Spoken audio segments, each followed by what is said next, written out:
The night was heavy with silence. Only the soft ticking of the old clock in the living room seemed to move time forward. Daniel sat on the couch, his hands gripping tightly onto the edge of the cushion, his knuckles pale. His father, Mark, stood by the doorway, his figure outlined by the dim porch light. It had been months since Mark had truly looked his son in the eyes. Grief had broken something between them, something that neither had the courage to repair. After Daniel's mother had passed away, the walls of the house turned cold, conversations turned short, and silences grew longer than they should. Mark finally walked in, his boots heavy on the wooden floor. He stopped a few steps away from Daniel, his voice low and hesitant. "Daniel," he said softly, "I need you to understand." "I can't stay tonight." Daniel lifted his head, his eyes tired but sharp. "You always say that," he replied. "You leave and I wait. And I wonder if you'll come back at all." The words hit Mark harder than he expected. He wanted to explain, to pour out everything that twisted inside him, the guilt, the loss, the unspoken promises he had failed to keep. But all he managed was a whisper, trembling between his lips. "Take it slow, son," he murmured, stepping closer. "I'll return, no matter the cost." Daniel's eyes flickered with something, hope, pain, maybe both. But he didn't answer. Instead, he stood up and turned his back, walking toward the stairs without another word. Mark's chest tightened. He wanted to stop him, but he knew that forcing closeness would only push his son further away. He sank into the same couch Daniel had just left, his hands covering his face. Memories of his late wife came rushing back, her laughter in the kitchen, her gentle touch on his shoulder, the way she used to sit with Daniel during stormy nights.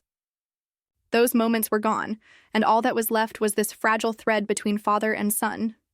Just as Mark gathered the strength to stand, a faint sound echoed from outside. Tires on gravel. A car pulling in. His heart skipped. At this hour, no one ever visited. Daniel, hearing it too, paused halfway up the stairs and looked back down. "Dad, who's that?" Mark's brows furrowed. He hadn't been expecting anyone. Slowly, he walked toward the front door, his chest tightening with unease. He pulled the door open. There, under the dim porch light, stood a woman with auburn hair and tired eyes. She looked older than he remembered, but unmistakably familiar.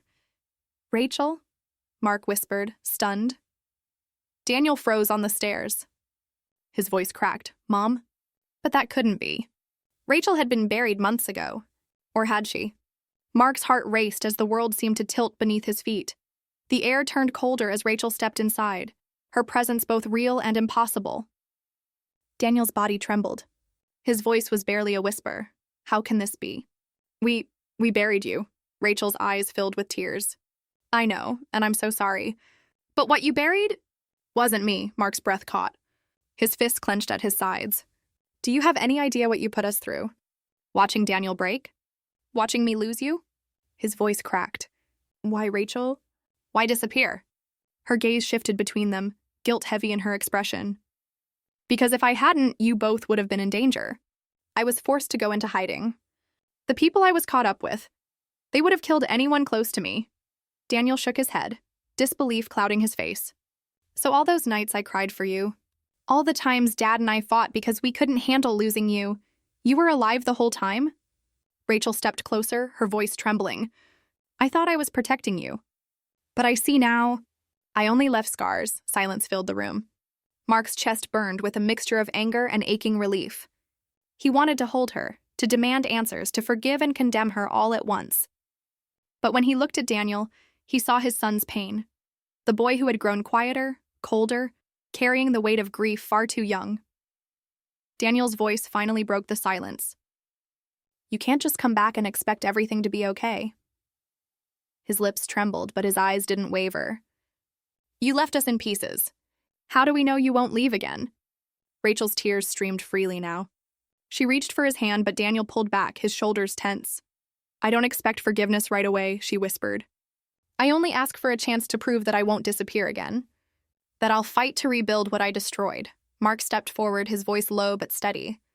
"Rachel, I told Daniel tonight that I'd return no matter the cost. But I never imagined you would be the one testing that promise." Her eyes met his, broken but full of longing. Daniel finally turned away, his voice raw. "I don't know if I can trust either of you. Not yet.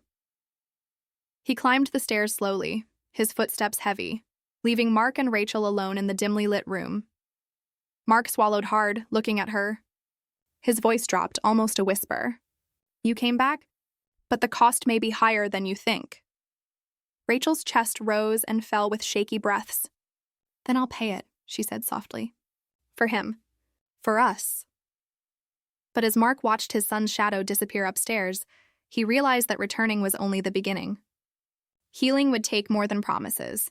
It would take time, patience, and wounds that might never fully close. And yet, for the first time in months, there was something fragile in the house again.